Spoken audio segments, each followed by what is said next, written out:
Hi, fourth grade. My name is Jennifer Albron, and I will be reading your Partnership for Kids book for today. So, today's theme is mindfulness, and mindfulness means paying attention and slowing down to really notice what you're doing. It's important to stay calm when things don't go your way or in stressful moments. Sometimes it isn't easy being mindful, but the more you practice it, the easier it becomes. And the book that I have for you all is the Magnificent Mia Tibbs Spirit Week Showdown. And it was written by Crystal Helene. So this is what your book looks like. There's a short summary of the book, and we'll go ahead and read that before we get started. The Magnificent Mia Tibbs. 9-year-old Maya Tibbs is boot scooting excited for the best week of the whole school year, Spirit Week. She and her mega popular best friend, Naomi Jackson, even made a pinky promise to be Spirit Week partners so that they can win the big prize, special VIP tickets to the fall festival. But when the partner picking goes horribly wrong, Maya gets paired with mean Connie Tate, the biggest bully in school, and she can't get out of it. Good gravy. Now Naomi is friend ending mad at Maya for breaking a promise, even though Maya couldn't help it, and everyone at school is calling Maya names. Can Maya work with mean Connie to win the VIP tickets and get her best friend back? So that is what our story is going to be. There's definitely going to need to be a lot of mindfulness taking place in this book.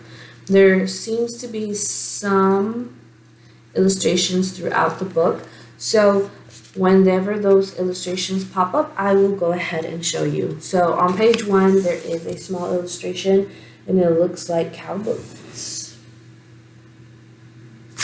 Alright, so I'll go ahead and get started with your book. As a reminder, these books are for you to keep, to take home and share with family and friends, and build your at-home library. I'm only wearing 5 braids to school today. I usually wear 9 because that's how old I am. But this week, I'm counting down the days to Spirit Week using my hair instead of a calendar. On Tuesday, I had 7 braids, yesterday 6. When I get to 1, it'll be time for Spirit Week. I push both feet into my cowgirl boots without sitting down, just like I've seen real cowgirls do. Then decorate my wrists with the yellow bracelet I made last night. My poster of Annie Oakley and the cowgirl Claire seemed to root for me as I clunked around in my boots, pretending to lasso the cows and horses. That Dad painted on my walls. One day, I'll be on a poster too, as the first jewelry making, calf roping cowgirl from Blue Bonnet, Texas. Dad even put different words to that song. She'll be coming around the mountain when she comes, just for me. I grab an imaginary microphone and sing as if I'm in a concert. She'll be roping all the cattle when she comes. Ruby gems and yellow diamonds on her thumbs. Maya Tibbs is such a winner because winning is what's in her. She'll be roping all the cattle when she comes. And then I drop the mic, open the door, and frown. It's my brother. His real name is Micah, but I call him Nugget because his skin is brown and his head is shaped like a chunk of chicken. He thinks I named him after a piece of gold. This better be important, I say. He puts a finger to his lips. Shh, I need a favor.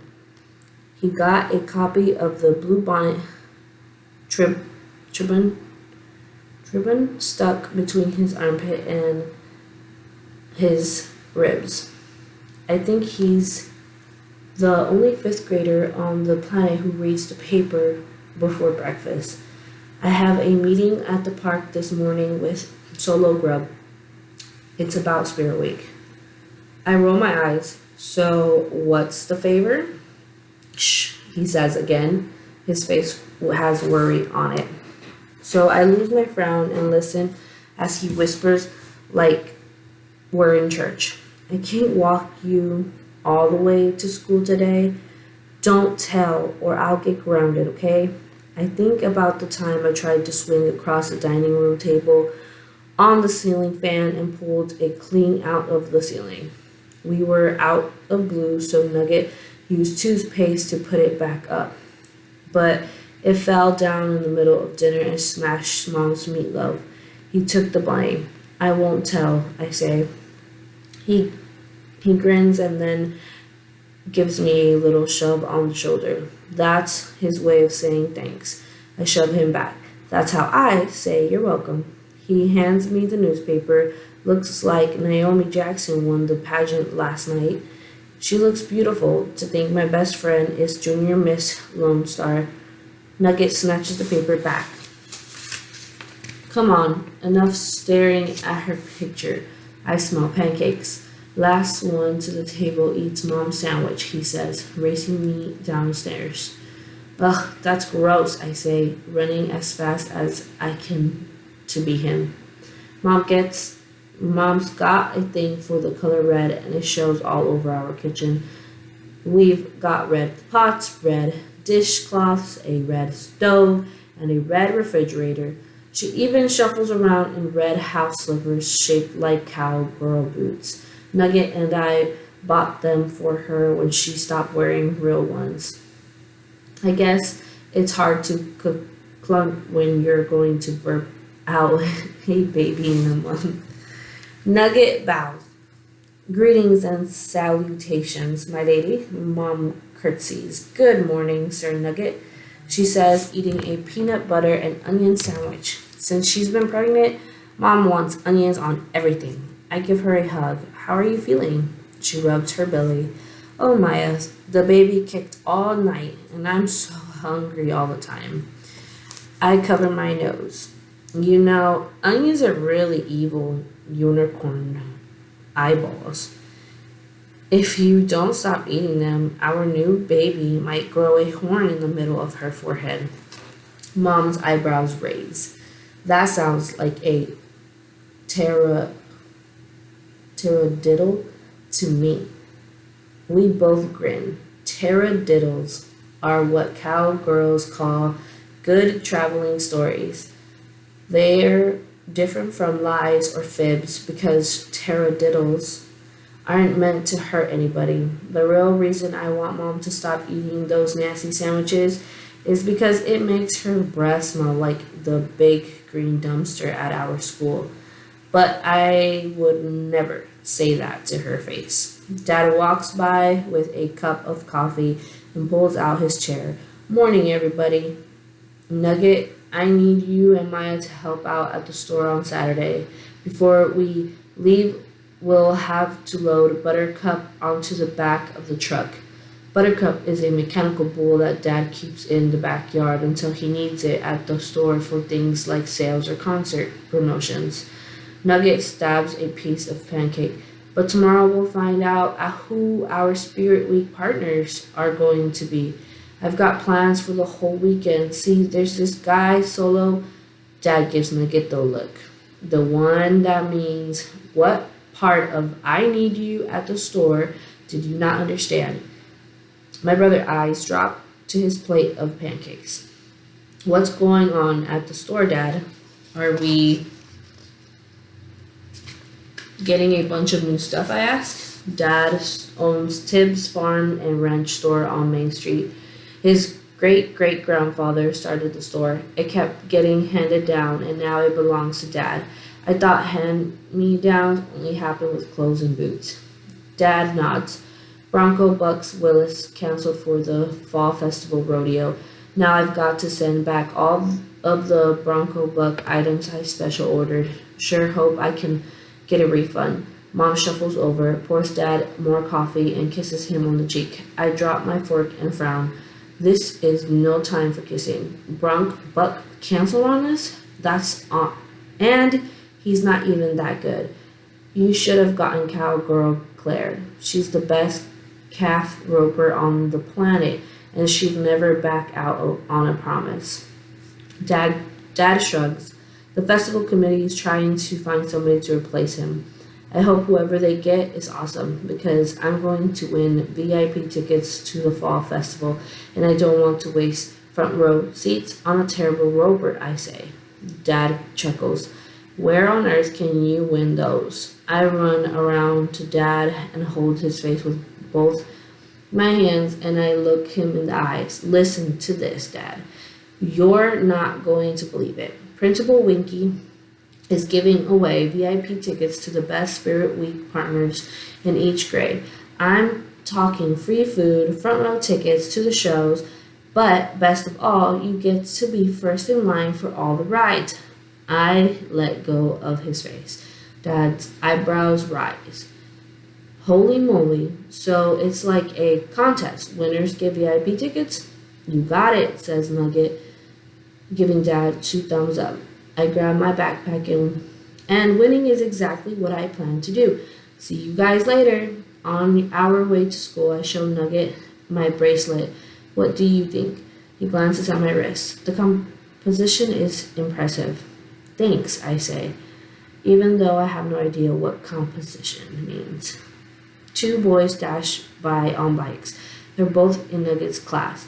One points at my brother. Look, it's word nerd Nugget and his sister cowgirl Maya. Nugget balls up his fist. Stop calling me that. I mean it. Don't listen to them, I say. They're just mad because you're the Wizard of Words. So why are you talking to Solo about Spirit Week anyway? Isn't Fish your Spirit Week partner? Nugget holds up a finger, then smiles. Yes, but I have a theory. It involves Solo Grub. If my theory works, I won't get called Word Nerd Nugget anymore. Maybe I'll get picked to play basketball. My nose wrinkles as I think about what's happened to him in the past. Every time we try to shoot hoops at recess, you end up in the nurse's office. Is Solo going to teach you how to play? Are you and Solo good friends already, I ask. Not yet, says Nugget, but I've been calculating the possibilities of Solo and me becoming best friends during Spirit Week.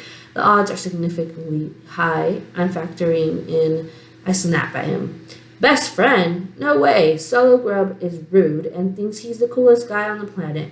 You're nothing like Solo, and you hardly even know him. Nugget snaps back. How long did you know Naomi Jackson before she became your best friend? She's been at our school less than a month. Solo's been here since kindergarten. At least Solo and I have both liked basketball. What do you and Naomi have in common? I grab my brother's backpack strap and then dead eye him. We've got lots in common. We both like jewelry. We like the twins, Star and Sky. We like our teacher, Miss Davis. We both like the color red, and we like being best friends. I hold up a finger. Plus, we both want those fall festival VIP tickets, and we're going to get them. So that is the end of the first chapter. Very determined Maya is going to get those fall festival tickets. Okay, so if you would like to continue to the second chapter, please go ahead and do so.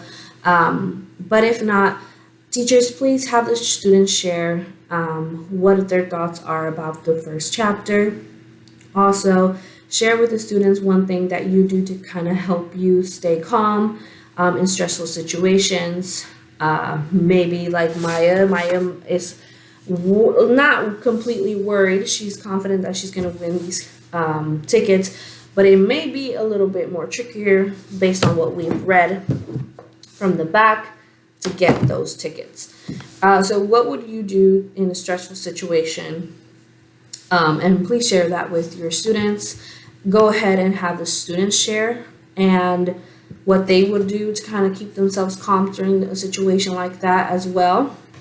And then also, please explain to the students that being a calm kid takes practice, and that we have an activity that I will go over with you all to kind of help you practice being a calm kid. Awesome. So let me explain what the activity is. There are two for you to pick from. There's a 3-3-3 rule. Have the students think of 3 things they can see, 2 things they can hear, 1 thing that they can touch at the moment. When they have done so, have them then take a deep breath before sharing how they feel. This helps a lot when you are feeling stressed, when you are feeling those negative emotions, to kind of ground yourself and kind of analyze how you're feeling and thinking and what you should do after feeling those feelings or going through that situation. Another activity that kind of helps, and it's kind of more of an activity rather than a grounding exercise. It's called Mirror Me, and students will need to find a partner. Then one student will be the leader and the other will be the mirror. The leader will do a slow and controlled movement that their partner will mirror, also known as copy. So leader will make a slow and controlled movement, and the partner will mirror or copy what their leader or what their partner is doing. So this is a great opportunity to do any yoga, any tree poses, or poses that take a bit of balance to keep. So that is going to be our activity for our mindfulness visit. Thank you so much for being present for our P4K visit and for being present for school. We are very proud of you all, and I will see you on our next P4K visit. Thank you. Bye-bye.